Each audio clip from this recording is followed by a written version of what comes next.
প্রিয় লিসেনার্স, আপনাদের আরও একবার স্বাগতম জানাচ্ছি। আমি সজল। আশা করছি আপনারা সবাই ভালো আছেন এবং ভালোর দলে আছেন। আর সন্ধ্যা 6টা 59 মানেই ভয়ের রাজ্যে প্রবেশ করার জন্য আরও একটি নতুন এপিসোড। প্রিয় লিসেনার্স, ভূত বিশ্বাস করা বা অলৌকিক কিছু যে থাকতে পারে বা আছে, এই সব বিশ্বাস করা বা না করা সম্পূর্ণ আপনাদের নিজস্ব ব্যাপার। তবে আমরা প্রতিনিয়ত সত্য ভৌতিক ঘটনাগুলি মূলত আপনাদের সামনে উপস্থাপন করার চেষ্টা করি। আর আপনারা যারা দেশ ও দেশের বাইরে থেকে আমাদের এই ঘটনাগুলো শোনেন, আপনাদের সবার কাছে অনুরোধ থাকবে অবশ্যই আপনারা ঘটনা শোনার সাথে সাথে সেই সব ঘটনাগুলো অনুভব করার চেষ্টা করবেন এবং আমাদের এই ছোট্ট চ্যানেলটি সাবস্ক্রাইব করে রাখবেন। চলুন দেরি না করে শুরু করি আমাদের আজকের এপিসোড। আপনাদের সবাইকে স্বাগতম অলৌকিক জগতে। প্রিয় লিসেনার্স, এখন যে ঘটনাটি আমি আপনাদের সাথে শেয়ার করব, আজকের এই ঘটনাটি আমাকে লিখে পাঠিয়েছেন জাহিদুল ইসলাম নামের এক ভাই। আজকের এই ঘটনাটি একটা গ্রামের একটি বটগাছ কেন্দ্রিক ঘটনা। ওই গ্রামের একজন সাধারণ মানুষ ছিল যার নাম করিম মিয়া। তিনি তার বাবার আদি ভিটাতেই বসবাস করতেন। তার বাবার কিছু জমি জমাও ছিল, কিন্তু করিম মিয়া দারিদ্রতার কারণে ওইসব জমিগুলো একে একে বিক্রি করে দিচ্ছিলেন। তখন শুধুমাত্র তার পৈতৃক ভিটেটাই ছিল। করিম মিয়ার বাবার নাম ছিল সৈয়দ শওকত মিয়া।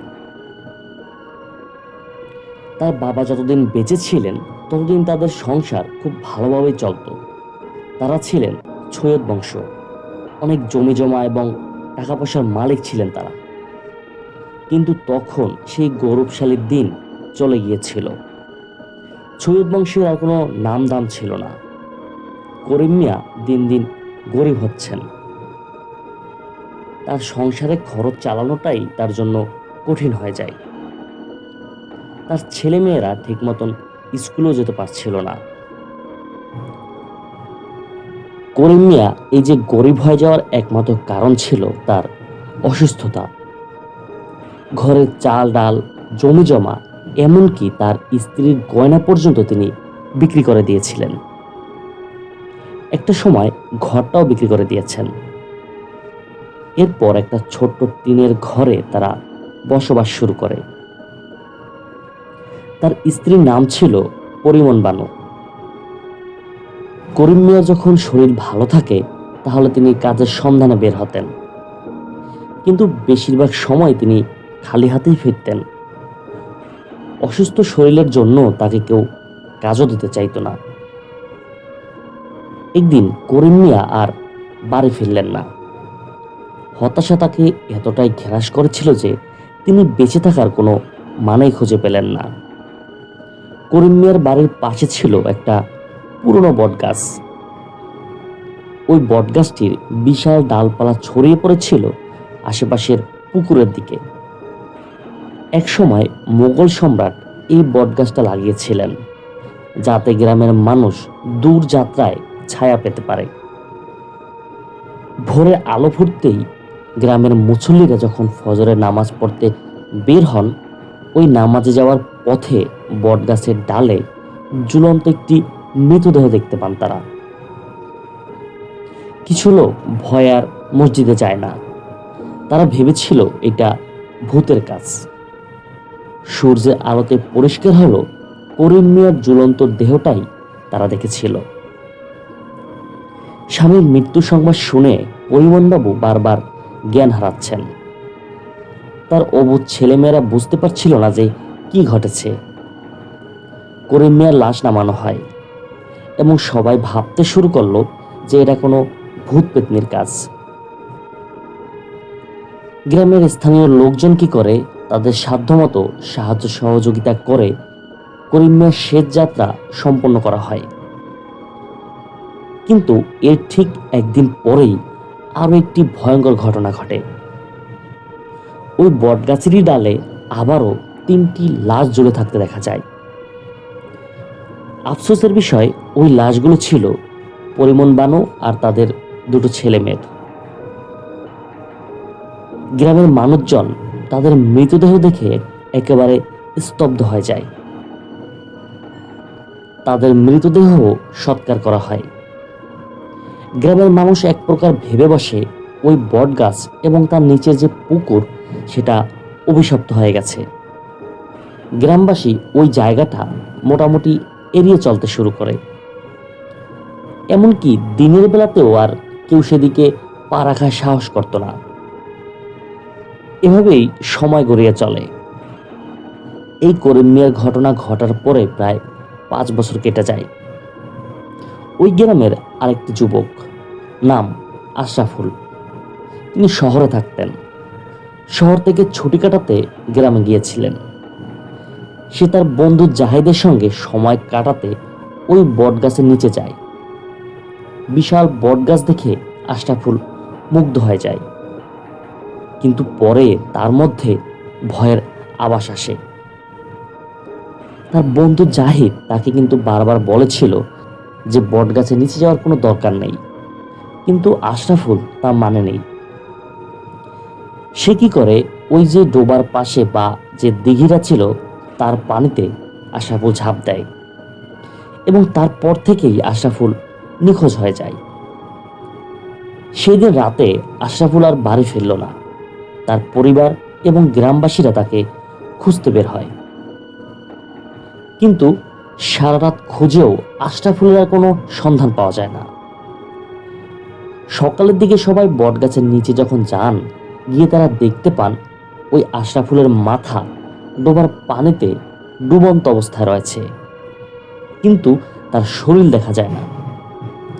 সেই মাথা দেখে সবার হৃদয় কেঁপে ওঠে। ওখানকার গ্রামবাসীরা তার পুরো দেহটা খুঁজতে শুরু করে, কিন্তু শুধুমাত্র কিছু হাড় ছাড়া আর কিছুই খুঁজে পাওয়া যায় না। এই ঘটনার আরো মাসখানেক পর এক রাতে ওখানকার স্থানীয় যিনি চেয়ারম্যান ছিলেন, তার স্ত্রী তাদের দরজায় একটা টোকা দেওয়ার শব্দ শুনতে পান। দরজার ওপাশ থেকে শোনা যায়, আমি আশরাফুল, দরজা খুলুন, আমি ভয় পাচ্ছি। চেয়ারম্যানের স্ত্রী দরজা খুলে দিতে চায়, কিন্তু ওই চেয়ারম্যান তাকে বাধা দেয়। তখন একটা কর্পূরের গন্ধ পাওয়া যায় এবং চেয়ারম্যান এবং তার স্ত্রী তারা দরজার ফাঁক দিয়ে বাইরে তাকান। তারা দেখতে পান কর্পূরের গন্ধ ভরা বাতাসের মধ্যে কেউ যেন শূন্য ভেসে আছে। চেয়ারম্যানের স্ত্রীর নাম ছিল রেনু বেগম। তিনি এই দৃশ্য দেখে চিৎকার দিয়ে অজ্ঞান হয়ে যান। এরপর ওই গ্রামবাসীদের মধ্যে এই আতঙ্কটা আরো বেড়ে যায়। একের পর এক ঘটতে শুরু করে অদ্ভুত সব ঘটনা। হঠাৎ একদিন রাতে চেয়ারম্যান সাহেব দেখেন যে তার স্ত্রী তার বাসায় নেই। তিনি স্ত্রীকে খুঁজে না পেয়ে ঘরের মধ্যে আশেপাশে সব জায়গায় খুঁজে দেখেন। রাত তখন মধ্যরাত ছিল। তিনি কি করেন, তার একজন চাকরকে নিয়ে আশেপাশের কয়েকটা বাড়িতে যান তার স্ত্রীকে খোঁজার জন্য। বলা বাহুল্য, ওই গ্রামে তখন পর্যন্ত কিন্তু বিদ্যুতের আবির্ভাব হয়নি। তো এলাকার মধ্যে মোটামুটি সবাই জানতে পারে যে চেয়ারম্যানের স্ত্রী রাতের বেলা নিখোঁজ হয়ে গেছে। এই ঘটনা শোনার পর ওখানকার স্থানীয় গ্রামবাসীরাও চেয়ারম্যানের স্ত্রীকে তার সাথে খুঁজতে বের হয়। সব দিকে জানাশোনা যত বাড়ি ছিল বা সম্ভাব্য যে জায়গাগুলো ছিল যেখানে তিনি যেতে পারেন, সব জায়গায় খোঁজা হয়, কিন্তু রানু বেগমকে আর খুঁজে পাওয়া যায় না। ফজরের আজানের পর পর ওই গ্রামবাসীদের মধ্য থেকে কয়েকজন বলে যে চলো আমরা ওই বটগাছটার নিচে গিয়ে খুঁজে দেখি। সবাই তার কথা সায় দেয়। চেয়ারম্যান সাহেব সহ গ্রামের আরো কয়েকজন মুরব্বীরা মিলে ওই বটগাছের নিচে যায় রানু বেগমকে খোঁজার জন্য। তারা এক প্রকার ধরেই নিয়েছিল যে সেখানে হয়তো কোনো অস্বাভাবিকভাবে রানু বেগমকে পাওয়া যেতে পারে, হয়তো জীবিত বা হয়তো বা মৃত। কিন্তু অদ্ভুত ব্যাপার, সেখানে তাকে আর পাওয়া যায় না। তারা পাশের ওই ডোবা বা দিঘিতে জাল ফেলে, সেখানেও খোঁজা হয়, রানু বেগমকে আর পাওয়া যায় না। সারাটা দিন এভাবেই কেটে যায়। প্রিয় লিসেনার্স, প্রথমেই বলেছিলাম এই বটগাছটার অনেক ডালপালা ছড়ানো ছিল, একদম ঝাপসা ছিল গাছটা। তো বিকালের দিকে যখন সন্ধ্যা ঘনিয়ে আসবে এমন সময় একজন কিশোর দেখতে পায় বটগাছের পাতার নিচে একেবারে উপরের ডালের দিকে কেউ একজন শুয়ে আছে। তিনি এই দৃশ্য দেখে সবাইকে ডাক দেন। সবাই তাড়াহুড়ো করে সেখানে আসে। কয়েকজন যুবক মিলে গাছে চড়ে যায়। গাছে চড়ে তারা দেখতে পায় চেয়ারম্যানের স্ত্রীর মৃতদেহ বটগাছের ডালের সাথে ঝুলে আছে। কিন্তু ভয়ঙ্কর ব্যাপার যেটা ছিল, তিনি আসলে কোনো গলায় দড়ি বা কোনো রশির সাহায্যে ঝুলেছিলেন না। তাকে হত্যা করা হয়েছিল তার নিজের মাথার চুল গলায় পেঁচিয়ে আর এক মাথার চুল গাছের সাথে পেঁচিয়ে। খুবই মর্মান্তিক মৃত্যু হয়েছিল তার। চেয়ারম্যানের স্ত্রীর লাশ সেখান থেকে নামিয়ে আনা হয়। এরপর গ্রামবাসীরা সবাই মিলে তাকে সৎকার করেন। মূলত এইসব ঘটনার পর ওই গ্রামে একটা আতঙ্ক ছড়িয়ে পড়ে। পারতপক্ষে কেউ ওই গাছের আশেপাশ দিয়েও যাতায়াত করতো না। মূলত এতক্ষণ আপনারা যে ঘটনাটি শুনেছেন, এই ঘটনাটা কলকাতার কোনো একটা জায়গায়। ঘটনাটি জাহিদুল ইসলাম সংগ্রহ করে দিয়েছিলেন তার এক মামাতো ভাইয়ের কাছ থেকে। প্রিয় লিসেনার্স, এই ছিল আমাদের আজকের এপিসোড।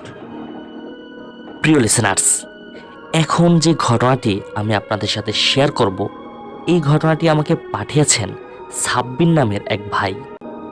তিনি এই ঘটনাটি সংগ্রহ করেছেন তার বাবার কাছ থেকে। ঘটনাটি আজ থেকে প্রায় 30 বছর আগে ঘটেছিল। তার বাবা যেভাবে তাকে বলেছেন তিনি ঠিক সেভাবেই আমাকে লিখে পাঠিয়েছেন। সালটা তখন 1994 সাল।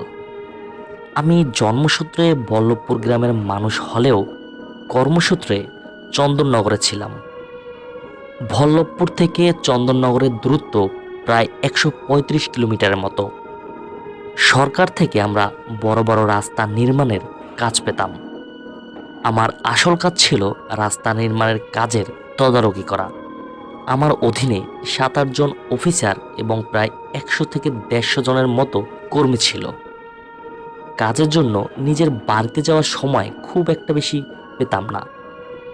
মাঝে মাঝে ছুটি পেলে তখন বাড়িতে যেতাম কিছুদিনের জন্য।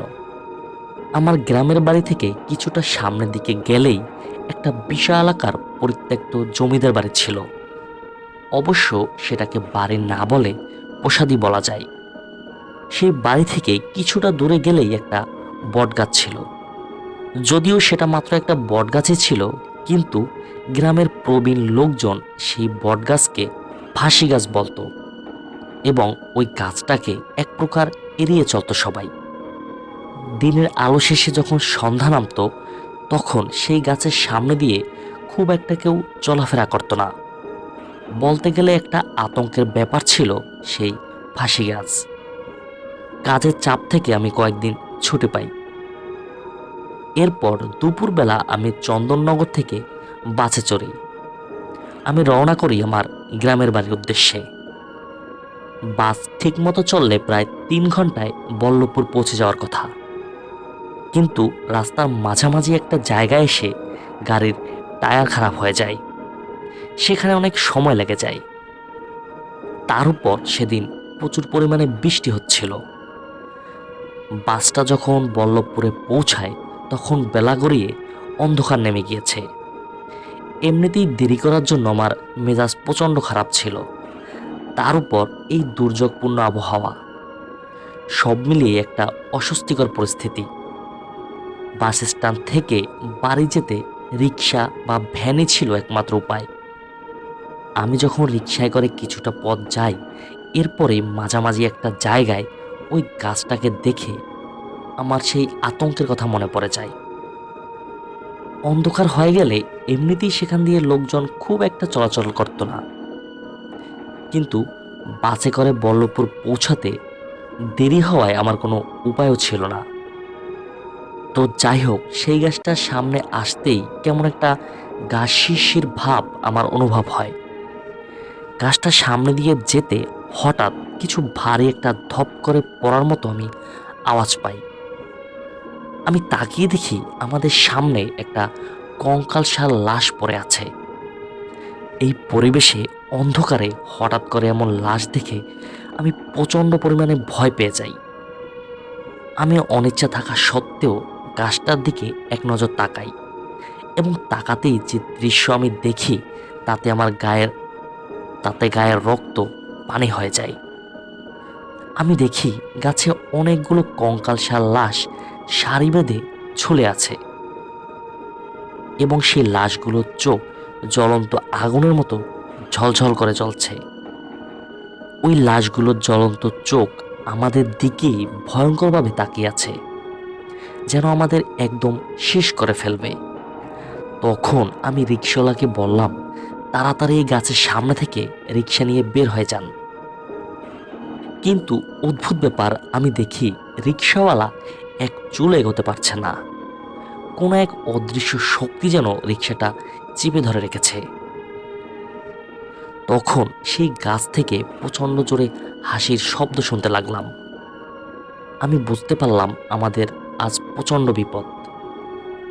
আমার কাছে এমন মনে হলো কেউ যেন আমার ঘাড় ধরে আমাকে খুন করে ফেলবে। আমি রিকশাওয়ালাকে বললাম, ভাই, আমরা মারাত্মক বিপদে পড়েছি। এই ফাঁসিঘাট জায়গাটা একদমই ভালো না। আজ আমাদের নিস্তার নেই। যদি প্রাণে বাঁচতে চান তাহলে এক মুহূর্ত আর দেরি না করে এখান থেকে তাড়াতাড়ি সরে পড়তে হবে। আমি আর রিকশাওয়ালা কোনো উপায় না দেখে রিকশা থেকে নেমে দৌড়ে পালাবার চেষ্টা করলাম, কিন্তু দুর্ভাগ্যক্রমভাবে আমি হোঁচট খাই এবং আমি হোঁচট খেয়ে সেই গাছের গোড়ায় গিয়ে পড়ি। সেখানেই আমি অজ্ঞান হয়ে যাই। কতক্ষণ অজ্ঞান ছিলাম আমি জানি না। যখন আমার জ্ঞান ফেরে তখন আবছা আলোয় আমি দেখলাম আমাকে ঘিরে আছে অনেকগুলো লাশ। আমি আবারও জ্ঞান হারাই। পরের বার যখন জ্ঞান ফিরে পাই তখন দিনের আলো ফুটে উঠেছে। চোখ মেলে দেখলাম আমরা সেই গাছটার সামনেই পড়ে আছি, আর কয়েকজন চেনা লোক সেখানে উপস্থিত। তবে সেই গাছে কোনো লাশের চিহ্ন মাত্র নেই। উপস্থিত একজন আমাকে জিজ্ঞেস করলো যে এখানে আমি কিভাবে এলাম, আর আমাদের এই অবস্থাও বা কিভাবে হলো। তখন আমি তাদের রাতের ঘটে যাওয়া সমস্ত ঘটনা খুলে বললাম। সব কথা শুনে একজন মুরব্বী ব্যক্তি বলে উঠল, খুব বেঁচে গিয়েছেন আপনারা। এই ফাঁসি গাছে অনেক লোককে সামান্য অপরাধে ফাঁসি চড়ানো হতো। অনেক বছর আগে এই এলাকার জমিদার ছিলেন একজন অত্যাচারী লোক। ফসল বাবদ খাজনা আদায়ের ভার ছিল তার লোকজনদের উপর। খাজনা দিতে সামান্য দেরি হলে চাষিদের জমিদারের কাছে ধরে আনা হতো, আর বিচারে জমিদার তাদের বেত্রাঘাত এবং ফাঁসির আদেশ দিতেন। তখন জমিদারের লোকেরা সেই সব হতভাগ্য লোকগুলোকে ধরে এনে এই বটগাছে ফাঁসি দিত। এভাবে জমিদার অনেক প্রজাদের সর্বনাশ করেছিল। এরকম কিছুদিন চলার পর জমিদার আর তার পরিবারের লোকজন কোনো এক অজানা কারণে আত্মহত্যা করে। কিন্তু লোকে বলে যে এই ফাঁসি গাছে যাদের হত্যা করা হয়েছিল সেই হতভাগ্য প্রজার অতিরিক্ত আত্মাই নাকি এই জমিদারের পরিবারদের শেষ করে দেয়। সেই থেকে এই গাছের সামনে দিয়ে দিনের আলো পড়ে গেলে লোকজন আর চলাচল করে না। যারাই এই গাছের সামনে দিয়ে রাতের বেলা যাতায়াত করেছে তাদের অনেকেই কোনো অদ্ভুত কারণে মারা গিয়েছে। সেই ঘটনার পর থেকে এই গাছটা অভিশপ্ত হয়ে আছে। মাঝে মাঝে এখনো নাকি বিশেষ তিথিতে অনেক ঘটনার পুনরাবৃত্তি দেখা যায়। এরপর আমি বাড়ির উদ্দেশ্যে রওনা হই। আমার বাড়ির লোকদের দেরি হওয়ার কারণ খুলে বলি। এরপর থেকে আর কখনো সেই গাছের সামনে দিয়ে সন্ধ্যার পর আমি যাতায়াত করিনি। প্রিয় লিসেনার্স, এই ছিল আমাদের আজকের এপিসোড। প্রিয় লিসেনার্স, ভূত বলে কিছু না থাকলেও এই বিষয়ে কিন্তু মানুষের অনেক কৌতূহল থাকে। যেখানে বিজ্ঞান ভূতের উপস্থিতি আসলে অস্বীকার করেছে, সেখানে মানুষের ভূত প্রেতের উপর আগ্রহ দিন দিন বেড়েই চলছে। অনেকের জীবনেই ভৌতিক কোনো না কোনো ঘটনার অভিজ্ঞতা রয়েছে। পৃথিবীর প্রায় সব দেশেই ছড়িয়ে ছিটিয়ে আছে অনেক ভুতুড়ে স্থান। আর ভুতুড়ে জায়গা বলতে ক্লাব 99 বা কিউবান হাউজের কথা কম বেশি সবাই জানেন। কিন্তু আমাদের দেশে বেশ কিছু স্থান রয়েছে যেগুলো লোকের মুখে ভৌতিক স্থানের তকমা পেয়েছে। সেসব স্থান সম্পর্কে আমাদের অনেকেরই অজানা। জালকাঠির জমিদার বাড়ি। বরিশালের জালকাঠি জেলার কীর্তিপাশা নামক একটি স্থানে ঐতিহাসিক একটা জমিদার বাড়ি রয়েছে। এর সঠিক সময়কাল সম্পর্কে আসলে কেউই অবগত নয়। শত বছরের পুরনো এ রাজবাড়িতে দিনের বেলাও গা ছমছম একটা পরিবেশ থাকে। এই জমিদার বাড়ি নিয়ে অনেক রটনা রয়েছে, বিশেষ করে এর বাইজি কক্ষ নিয়ে। রাতের বেলা রাজবাড়ি থেকে নাচের শব্দ শোনার দাবি করেন ওখানকার স্থানীয় লোকজন। বলা হয়ে থাকে তৎকালীন জমিদার জোর করে মেয়েদের ধরে এনে অত্যাচার করত এবং অতিরিক্ত অত্যাচারের ফলে তারা মারাও যেত। 2 নম্বর আছে নোম্যান্স ল্যান্ডের রহস্য। বাংরাও নামের গ্রামটি আমাদের কাছে একেবারেই অজানা। গ্রামটা বাংলাদেশ বার্মা নোম্যান্স ল্যান্ডে। এখানে কিছু অদ্ভুত ঘটনা রয়েছে যার কোনো ব্যাখ্যা খুঁজে পাওয়া যায়নি। দিনের বেলাতে বার্কিং ডিয়ার আর ভাল্লুকের ডাকের শব্দ ভেসে আসে। ওখানকার কাছেই মুরাং গ্রামের আদিবাসীদের মতে প্রতি বছরই নাকি হঠাৎ করে বনের ভেতর থেকে কিছু রহস্যময় শব্দ শুনতে পায় তারা। শিকারী এবং কাঠুরিরা এই আওয়াজটা শুনলেই যে যার মতো দৌড়ে বন থেকে পালিয়ে আসেন। কিন্তু প্রতি বছরেই কয়েকজন পিছিয়ে পড়ে যায়, বা যেই সব কাঠুরে একা থাকে তারা বের হতে পারে না। যারা পেছনে পড়েন বা দলবদ্ধ থাকতে পারেন না তারা আর কখনোই ফিরে আসে না। কয়েকদিন পরে বনের মধ্যে তাদের মৃতদেহ পাওয়া যায়, কিন্তু অদ্ভুত বিষয়, শরীরে কোনো আঘাতের চিহ্ন নেই। শুধু তাদের চেহারায় ভয়ঙ্কর আতঙ্কের ছাপ দেখা যায়। এই রহস্যময় মৃত্যুর কোনো ব্যাখ্যাও আজ পর্যন্ত মেলেনি। আলিয়াপুর। চুয়াডাঙ্গার আলিয়াপুর নামক গ্রাম। এখানে নাকি প্রতি অমাবস্যায় রাত 12টা থেকে 3টা পর্যন্ত একদল কুকুর দল বেঁধে গ্রামটির চারদিকে চক্কর দেয়। অনেকেই সেই কুকুরের দলকে দেখেছে, কিন্তু আশ্চর্যের বিষয় হলো তারা শুধুমাত্র প্রতি অমাবস্যার রাতেই উপস্থিত হয়। একদিন কয়েকজন যুবক মিলে রাত করে তাদের দেখার জন্য প্রস্তুতি নেয়। তাদের মধ্যে 2 জন মারাত্মকভাবে আহত হয়। এই ঘটনার পর ওই যুবকরা স্বীকারোক্তি দেয় যে সেসব কুকুরগুলো লালচে বর্ণের ছিল।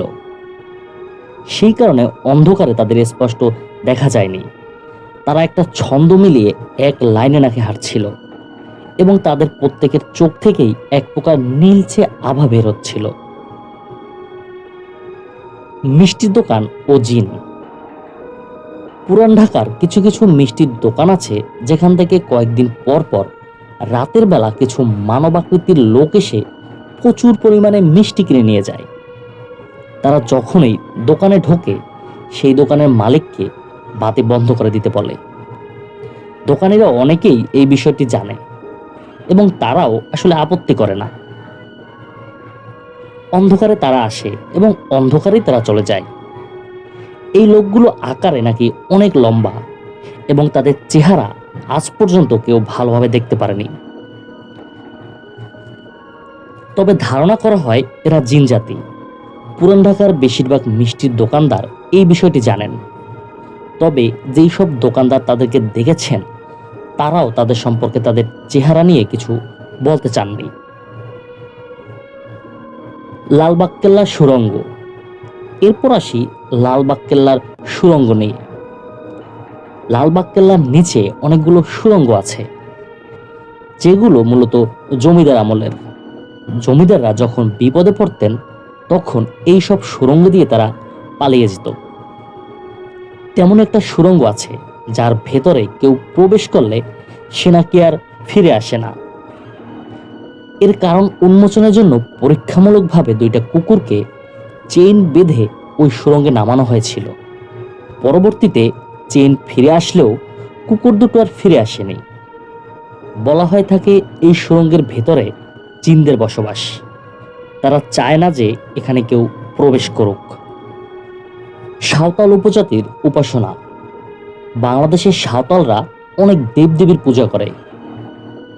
এইসব দেবদেবীর মাঝে কিছু আছে যারা অপদেবতা। তেমনি এক ধরনের অপদেবতার পূজা করে সাঁওতালরা, যাকে বলা হয় গদ্রভঙ্গা। এইসব দেবতারা উচ্চতায় 2 থেকে 3 ফিট হয়। তাদের চেহারাও ছোট বাচ্চাদের মতো। ওরা বিভিন্ন সাঁওতাল পরিবারে পালিত হয়ে থাকে।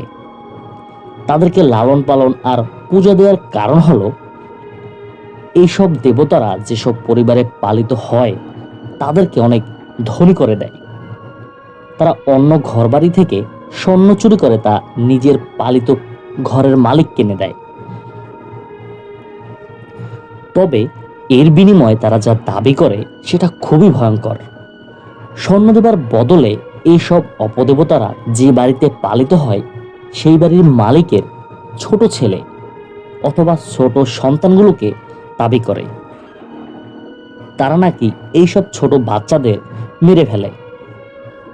কথিত আছে তারা বাচ্চাদের খেয়ে ফেলে, কারণ সেসব ছোট বাচ্চাদের আর কখনোই খুঁজে পাওয়া যায় না। আর বাড়ির মালিক যদি তাদের এই চাহিদা পূরণ করতে না পারে তবে গদ্রবঙ্গারা ওই পরিবারকে নাকি ধ্বংস করে দেয়। এইসব জানার পরও এখনো সাঁওতাল অনেক পরিবারই ধনী হবার লোভে এইসব অপদেবতাদের পালন করে আসছেন। 7 নম্বরে আসি খ্রিস্টান বাড়ি।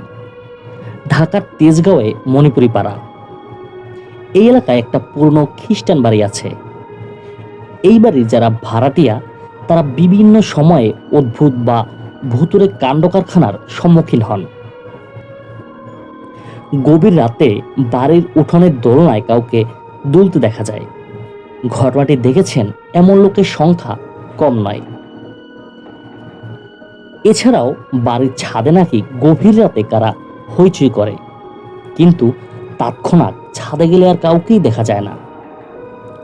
এই বাড়িটি ঘিরে লোকের মনে অনেক কৌতূহল আছে। শোনা যায় উক্ত বাড়িওয়ালার মেয়ে প্রায় 16 বছর আগে গলায় ফাঁস দিয়ে নিজের ঘরেই মারা যায়। ওই মেয়েটি মানসিকভাবে অসুস্থ ছিল। এই আত্মহত্যার পর থেকেই এমন অদ্ভুতুরে কার্যকলাপ শুরু হয়।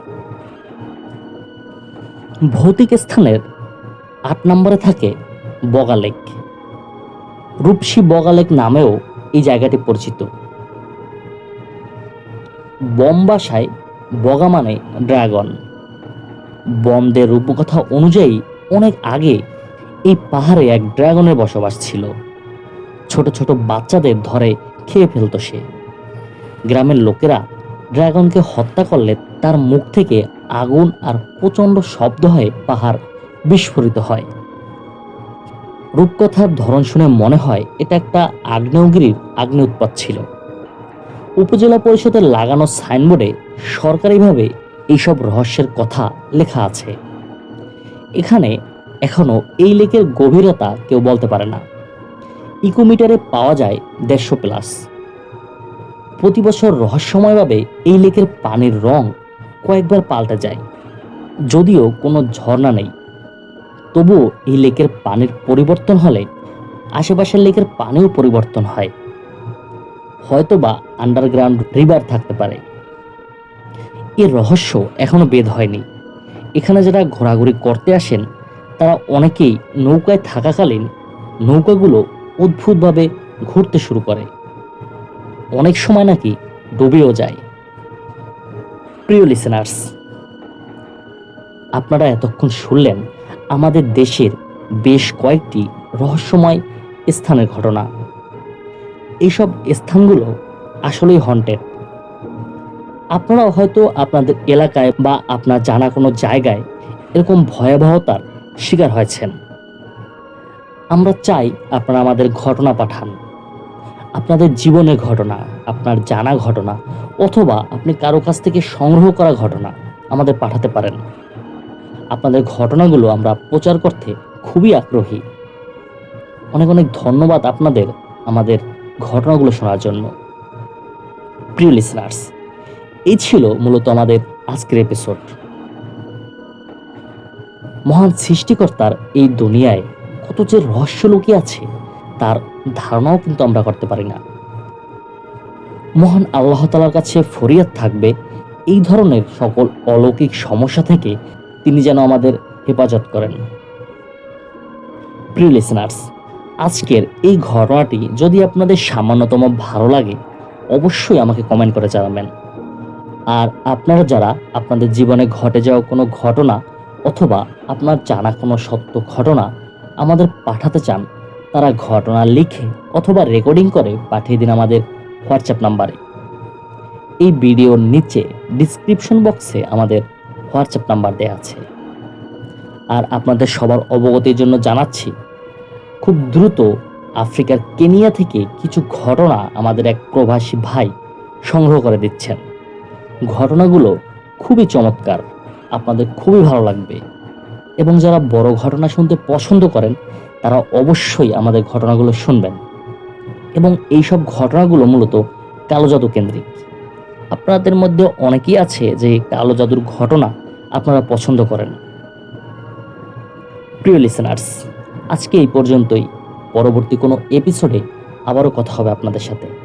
সেই পর্যন্ত সবাই ভালো থাকুন, সুস্থ থাকুন। আসসালামু আলাইকুম। প্রিয় লিসেনার্স, এখন যে ঘটনাটি আমি আপনাদের সাথে শেয়ার করব, এই ঘটনাটি আমাকে পাঠিয়েছেন ইন্দোনেশিয়া থেকে একজন প্রবাসী ভাই। ওই ভাইয়ের নাম ইমাম হোসেন। আমরা এখন শুনব ইমাম হোসেন ভাইয়ের পাঠানো একটি ঘটনা। তিনি যেভাবে লিখেছেন আমি ঠিক সেভাবেই আপনাদের পড়ে শোনাচ্ছি। ইন্দোনেশিয়ার একটি গ্রাম। ওই গ্রামটি ছিল শহরের একদম শেষ দিকে। বেশি একটা ঘনবসতি ওই গ্রামে ছিল না। গ্রামের মানুষজন সবাই ছিল খুব সহজ সরল প্রকৃতির। একদিন ওই গ্রামে এক ভয়ানক বাচ্চা খেকো দানবের আবির্ভাব হয়। ভয়ানক সেই দানবটি নাকি একটি গুহার মধ্যে থাকত এবং ওই গুহাটি ছিল মাটির অনেক গভীরে। এবং ওই দানবটা মাঝে মাঝে গুহা থেকে বের হয়ে বাচ্চাদের উপরে আক্রমণ করত এবং বের হয়েই কোনো না কোনো বাচ্চাকে সে হত্যা করত। আরও ভয়ানক বিষয় হলো, হত্যা করার পর সে বাচ্চাদের শরীরের মাংস খেয়ে নিত। গ্রামের একের পর এক বাচ্চা নিখোঁজ হতে থাকে, কিন্তু ওখানকার স্থানীয় লোকেরা আসলে কেউই বুঝতে পারছিল না যে এত বাচ্চা কোথায় যায়। কারণ বাচ্চা শিকার করার পর দানবটা তাদের শরীরের বাকি অংশ তার গুহার মধ্যে ঝুলিয়ে রাখে। একদিন একটি বাচ্চা রাস্তা দিয়ে যাচ্ছিল, তখন সে দেখতে পায় রাস্তার পাশে ড্রেনের মধ্যে একটা খেলনা পুতুল পড়ে আছে। তখন ওই বাচ্চাটি ওই পুতুলটা নেবার জন্য ওই ড্রেনের কাছে যায়, কিন্তু আসলে সেখানে কোনো সাধারণ পুতুল ছিল না। ওই বাচ্চা খেকো দানবটা পুতুলের রূপে এসে ওই বাচ্চাকে আকর্ষণ করে এবং ওই পুতুলটা নেয়ার জন্য ওই বাচ্চাটা তখন ড্রেনের মধ্যে তার হাত বাড়ায়। আর ঠিক তখনই ভয়ানক দানবটা তার নিজের রূপে ফিরে আসে। ভয়ানক বিচ্ছিরি চেহারায় সে ধারালো দাঁত দিয়ে বাচ্চার হাতে কামড় বসিয়ে দেয় এবং এক কামড়ে ওই বাচ্চাটার হাত ছিঁড়ে সে নিয়ে যায়। তখন বাচ্চাটা খুব চিৎকার করছিল। তার চিৎকার শুনে আশেপাশে থাকা কয়েকজন কিশোর তাকে বাঁচানোর জন্য এগিয়ে আসে। এইদিকে বাচ্চাটি হামাগুড়ি দিয়ে নিজেকে বাঁচানোর চেষ্টা করছিল। তখন সময়টা ছিল বর্ষাকাল। তখন ওই বাচ্চাটির হাতের রক্তে বৃষ্টির পানি লাল হয়ে গিয়েছিল। ওই কিশোররা দৌড়ে আসতে আসতেই ওই দানবটা ভয়ানক হাত দিয়ে ওই বাচ্চাটির পা চেপে ধরে এবং এক টানে ওই বাচ্চাটিকে ড্রেনের মধ্যে নিয়ে যায়। এই ঘটনার কয়েকদিন পর একজন মহিলা ওই ড্রেন পরিষ্কার করার জন্য ভেতরে ঢোকেন। তিনি ভেতরে ঢুকে যা দেখেন সেটা দেখে তিনি ভয়ানকভাবে চমকে ওঠেন। তিনি দেখতে পান ময়লার স্তূপের ভেতরে হাজার হাজার মৃতদেহ ঝুলে আছে। এইটা দেখে তিনি প্রচণ্ড ভয় পেয়ে যান। তিনি কি করেন, তিনি প্রচণ্ড ভয় পেয়ে ওখান থেকে পালাতে চেষ্টা করেন। কিন্তু তিনি দেখেন যে বাইরের দরজাটা বন্ধ হয়ে গেছে। তিনি খুব চেষ্টা করতে থাকেন দরজাটি খোলার জন্য, কিন্তু ঠিক তখনই তিনি ভয়ানক একটা শব্দ শুনতে পান। ওই শব্দটা লক্ষ্য করে শব্দটা কোন দিক দিয়ে আসছে সেটা দেখার জন্য তিনি তাকিয়ে থাকেন এবং তখনই তিনি একটি পুতুলাকৃতির দানব দেখতে পান এবং সাথে সাথে একটি দরজা খুলে যায়। মহিলা লক্ষ্য করেন দরজার ওপাশে আগুনের ভেতরে সেই ভয়ানক দানবটি তার দিকেই তাকিয়ে আছে এবং তাকে দেখে ভয়ানকভাবে নাচতে শুরু করে। তখন ওই মহিলা অন্য দরজা দিয়ে পালানোর জন্য দৌড়তে শুরু করেন, কিন্তু তিনি যখন দৌড়ে যান ঠিক তখন দানবটি ভয়ানকভাবে উড়ে এসে ওই মহিলাকে ধরে ফেলে। দানবটি ওই মহিলার গলা চিপে ধরে উপরে তুলে ফেলে। তখন মহিলাটি ওই জিনিসটির কাছে প্রাণ ভিক্ষা চায়। ওই অবয়বটা এই কথা শুনে রেগে যেতে শুরু করে। এরপর মহিলা দেখেন দানবটি তার মুখ হা করে। মহিলা দেখতে পায় তার মুখে হাজার হাজার সূচালো দাঁত। যখন দানবটি হা করে তখন তার মুখের ভেতর থেকে একটা আলোর মতন বের হয়। ওই মহিলা যখন ওই আলোর দিকে চোখ দিয়ে তাকান তখন মহিলার চোখে সেই আলোর রোশনি ঢুকে যায়। এরপর ওই মহিলার আর কিছু মনে নেই। এরপর ওই যে বাচ্চাটিকে নিয়ে যেতে দেখেছিল কয়েকজন কিশোর, তারা কি করে, ওই ভয়ানক দানবের খোঁজে তারা বের হন। তারাও একদিন খুঁজতে খুঁজতে ওই দানবের গুহার সন্ধান পেয়ে যান। কিশোররা চিন্তা করে যে তারা এই গুহায় প্রবেশ করে দেখবে এবং ওই ভয়ানক দানবটিকে তারা হত্যা করবে। কিন্তু তারা জানতো না ওই দানবটা ইতিমধ্যে আরো ভয়ানক হয়ে উঠেছে। ওই কিশোর দল একটা রশির সাহায্যে ওই গুহার ভেতরে প্রবেশ করে। গুহাটা ছিল অনেক অন্ধকার, তাই তারা সাথে করে টর্চ লাইট নিয়ে একজন একজন গুহায় ঢোকেন। তারা সবাই যখন ওই ময়লার গুহায় ঢুকে পড়েন তখন তারা একটা রাস্তা খুঁজে পান। ওই রাস্তা দিয়ে তারা সবাই একসাথে হাঁটা শুরু করে। হাঁটতে হাঁটতে একসময় তারা ভয়ানক একটা চিৎকারের শব্দ শুনতে পান। ওই চিৎকারের শব্দ শুনে তারা সবাই সেই দিকে যাওয়া শুরু করে। সেখানে গিয়ে তারা টর্চ দিয়ে খুঁজতে শুরু করেন যে শব্দটা কোন দিক দিয়ে আসলো। এমন সময় হঠাৎ একজন কিশোরের টর্চের আলোর সামনে সেই ভয়ানক দানবটা চলে আসে। ওই জিনিসটা ভয়ানক দাঁত বের করে ওই কিশোরকে ভয় দেখায়।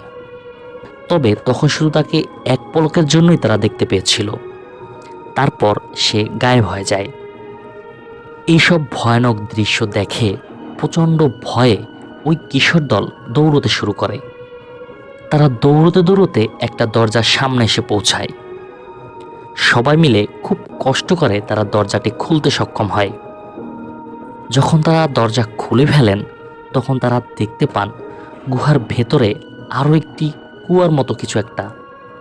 তখন কিশোর দল ওই কুয়ার সামনে যান। তারা ভেতরে টর্চের আলো ফেলেন। ঠিক তখন একজন কিশোর ভয়ানক একটি দৃশ্য দেখেন। তারা দেখেন একটা বাচ্চার লাশ পড়ে আছে এবং সেই ভয়ানক দানবটা ভয়ানক দাঁত দিয়ে বাচ্চাটির মুখে কামড়ে ধরে রেখেছে। এই দৃশ্য দেখে তারা প্রচণ্ড ভয় পেয়ে যায় আর এদিকে ওই দানবটিও কিশোরদের দেখতে পায়। সবাইকে দেখে ওই দানবটি তখন ওই বাচ্চাটার মুখ থেকে নিজের ভয়ানক দাঁত তুলে নেয় এবং বাচ্চাটিকে ছেড়ে দিয়ে উঠে দাঁড়ায়। উঠে দাঁড়িয়ে পানিতে ভাসার মতন ভাসতে ভাসতে পেছনের দিকে চলে যায় এবং ভয়ানক গর্জন করতে থাকে। ওখানকার কিশোররা সবাই দেখেন দানবটি একটা দরজার আড়ালে চলে যায়, কিন্তু এর পরপরেই ওই দরজার পেছন থেকে উকি দেয় সেই ভয়ানক পুতুল দানব। তখন সবাই ভাবতে থাকে দানব কি একটা নাকি দুইটা। ওই দানবটা আড়ালে চলে যাবার পর কিশোররা দৌড়ে তাদের বন্ধুটির কাছে যায় যাকে দানবটি হত্যা করতে চেয়েছিল। বাচ্চাটি প্রচণ্ড ভয়ে তখন কাঁদতে শুরু করে, আর ওই বাচ্চাটি তখন সবাইকে বলে যে আমরা এখান থেকে চলে যাই। কিশোররা চিন্তা করে তারা কি করবে, চলে যাবে নাকি দানবটির খোঁজ করবে। ঠিক এমন সময় একজন কিশোর একটি বাচ্চাকে দেখতে পায়। বাচ্চাটি দূরে দাঁড়িয়েছিল। বাচ্চাটা তাদের দেখে অন্যদিকে দৌড়াতে শুরু করে। এইটা দেখে একজন কিশোর ওই বাচ্চাটির পিছু নিতে চায়। এরপর আরও কিছু ভয়ানক ঘটনা ঘটে যায়। বন্ধুরা, ওই কিশোর দলটি কি পারবে এই দানবকে ধ্বংস করতে, এবং কি কাজ করলে এই দানবটি ধ্বংস হয়ে যাবে? এসব জানতে হলে অবশ্যই আপনারা কমেন্ট করে জানান।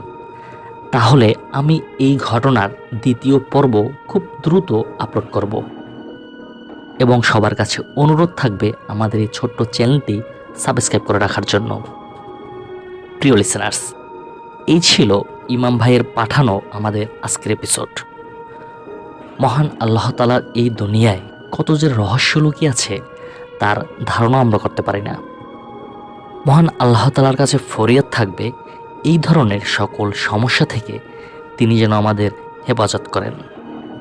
প্রিয় লিসেনার্স, আজকের এই ঘটনাটি যদি আপনাদের সামান্যতম ভালো লাগে অবশ্যই আপনারা আমাকে কমেন্ট করে জানাবেন। আর আপনারা যারা আপনাদের জীবনে ঘটে যাওয়া কোনো ঘটনা অথবা আপনার জানা কোনো সত্য ঘটনা আমাদের পাঠাতে চান, তারা ঘটনা লিখে অথবা রেকর্ডিং করে পাঠিয়ে দিন আমাদের হোয়াটসঅ্যাপ নাম্বারে। এই ভিডিওর নিচে ডিসক্রিপশন বক্সে আমাদের হোয়াটসঅ্যাপ নাম্বার দেওয়া আছে। আর আপনাদের সবার কাছে অনুরোধ থাকবে আমাদের এই ছোট্ট চ্যানেলটি সাবস্ক্রাইব করার জন্য।